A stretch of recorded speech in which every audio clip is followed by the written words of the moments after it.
आई तुळजाभवानी ही महाराष्ट्राची कुलस्वामिनी आहे।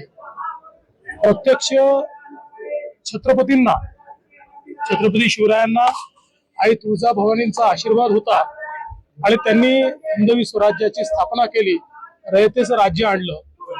आमचे आराध्य दैवत छत्रपती शिवराय आहेत, त्यामुळे त्यांनी ज्या प्रकारे राज्यकारभार चालवणं आमच्याकडनं अपेक्षित आहे तसाच राज्यकारभार चालावा हीच आईच्या चरणी प्रार्थना आहे आणि त्याकरता आईने आम्हाला आशीर्वाद द्यावा ही आईच्या चरणी प्रार्थना आहे। या निमित्ताने एक अतिशय चांगला विकास आराखडा आपण तयार केलेला आहे।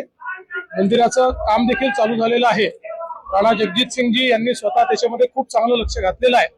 मला अपेक्षा आहे की पुढच्या 2 वर्षांमध्ये याचा पूर्णपणे कायापालट झालेला आपल्याला पाहायला मिळेल आणि अतिशय सुंदर अशा प्रकारचा सगळा परिसर आपल्याला पाहायला मिळेल।